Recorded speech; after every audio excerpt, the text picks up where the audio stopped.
और एक वो ले आओ पंचिंग बैग, टांग लो, कम से कम 150-200 मुक्का उस। और अगर आपकी जवानी में संघर्ष नहीं है तो आप खत्म है। कुछ ऐसा करिए कि रुक्मणी आपके साथ भागने को तैयार रहे और भिखमंगा होकर किसी को प्रस्ताव मत दीजिए। डॉक्टर भीमराव अंबेडकर ने मनुस्मृति फाड़ दी, ये देखो मुर्दे को। रामधारी सिंह दिनकर की 4 लाइनें, जहां सोते हो उसकी सामने वाली दीवार पे टांग दो।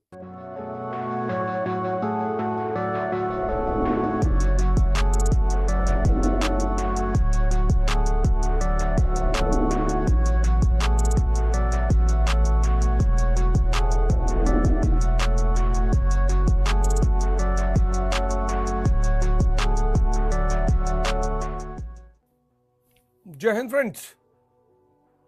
सर मुझे बहुत गुस्सा आता है, मैं क्या करूं? तुम पेड़ और कोई खोज लो बढ़िया, उसी को जाके खूब गाली दिया करो, रेचन हो जाएगा।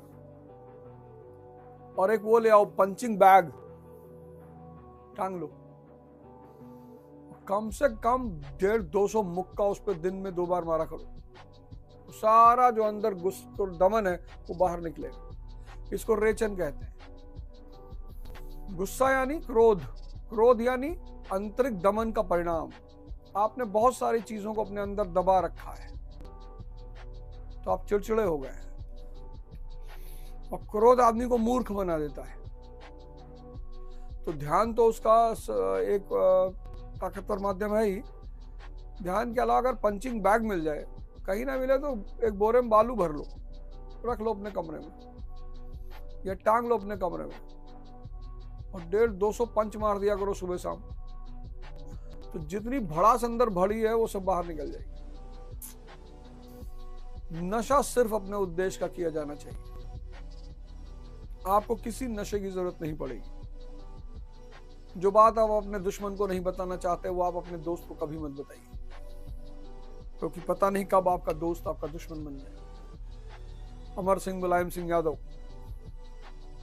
इतनी गाढ़ी दोस्ती थी, किसी को लगता था कि दोनों लोग कभी दुश्मन बनेंगे एक दूसरे के? भाई देखो, जवानी में संघर्ष है।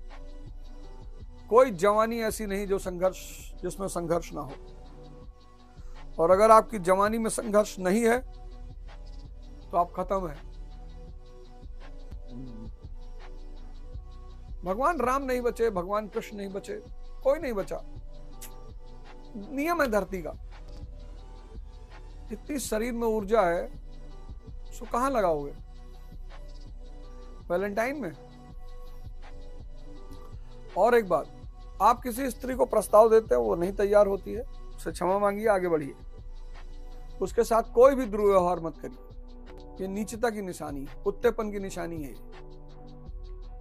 और जो प्रेम करे उससे करिए, जबरदस्ती है यार। है भाई, कोई स्त्री आपको अच्छी लगी, आपने प्रपोज किया, उसने कहा नहीं सॉरी, ठीक है, क्षमा मांग लीजिए, आगे बढ़ जाइए।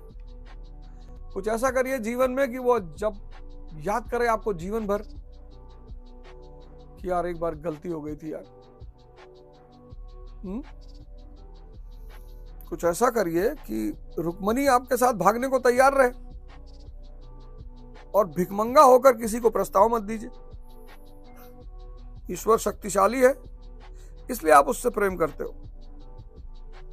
आप जानते हो ईश्वर से प्रेम नहीं करोगे, आपको एग्जाम में फेल कर देगा, आपका मकान गिर जाएगा, आप बीमारी से ग्रसित हो जाओगे। ईश्वर की शक्ति का आपको अंदाजा है तो आप प्रेम करते हो। वो भी मजा लेता है जब आप उससे कहते हो कि प्रभु तन मन धन,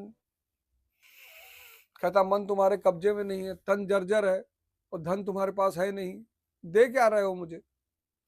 कुछ मांगने आए हो, क्या मांग रहे हो? भैया नौकरी लगवा दीजिए। तब उसे बड़ी हंसी आती होगी कि ये देखो मुर्दे को। आके मंदिर में खड़े होके कह रहा था तन मन धन सब अर्पित तुमको। मन इसके कब्जे में नहीं, शरीर जर्जर है, धन इसके पास है नहीं। है? किसको बेवकूफ बना रहे हो बताओ? रामधारी सिंह दिनकर की 4 लाइनें रश्मि रथी की, उनको एक कागज में लिख के और जहां सोते हो उसकी सामने वाली दीवार पे टांग दो कि राजा बनने के गुण क्या है। वसुधा का नेता कौन हुआ, भूखंड विजेता कौन हुआ।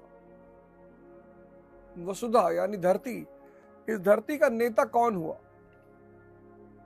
भूखंड विजेता कौन हुआ, सिकंदर। अतुलित यश क्रेता कौन हुआ, बुद्ध। नवधर्म प्रणेता कौन हुआ, गुरु नानक देव जी। तो कौन लोग ये सब हुए। तो कभी फिर जवाब देता है कि जिसने न कभी आराम किया, विघ्नों में रहकर काम किया। अब ये दोनों लाइनें बड़ी प्यारी हैं। जिसने न कभी आराम किया, विघ्नों में रहकर काम किया। और जीवन में विघ्न जब आते, अब विघ्न का क्या रोल है जिंदगी में।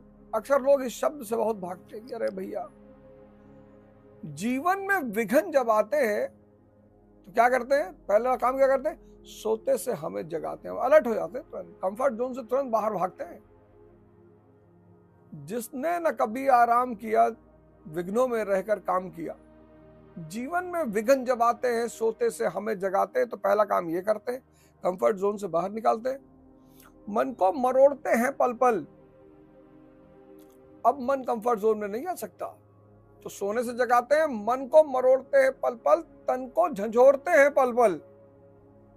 तीसरा काम, तो नींद तोड़ी, मन मरोड़ा, शरीर को झंझोड़ा, सतपथ पर हमें लगाकर ही जाते हैं, हमें जगाकर ही। तो चुनौतियां जिंदगी में है तो बहुत अच्छी बात है ना।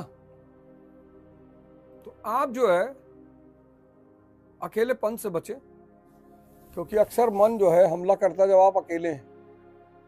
अब भाई सुबह वॉशरूम तो अकेले जाना ही पड़ेगा। कुछ जगह ऐसी जहां आप 2-3 लोगों को लेके जा नहीं सकते कि भैया देखो हमें अकेलेपन से बचा लो, हमारे साथ चलो। उसकी सुविधा है तो वो भी कर लीजिए। तो अकेलेपन से बचिए। साहित्य जो है, अच्छा साहित्य पकड़िए, कोई बढ़िया सी किताब उठाइए और पढ़ना शुरू करिए। चाणक्य का अर्थशास्त्र पढ़ो। भाई डॉक्टर भीमराव अंबेडकर ने मनुस्मृति फाड़ दी, पर उन्होंने चाणक्य का अर्थशास्त्र नहीं फाड़ा। और मजेदार बात यह है कि चाणक्य ब्राह्मण है, उनको फाड़ना था तो चाणक्य का अर्थशास्त्र भी फाड़ देते, लेकिन वो उन्होंने नहीं फाड़ा, क्योंकि चाणक्य का अर्थशास्त्र कहता है कि शूद्र को गुलाम नहीं बनाया जा सकता। शूद्र को वार्ता का अधिकार है। वार्ता यानी पशुपालन, कृषि, व्यापार, वाणिज्य।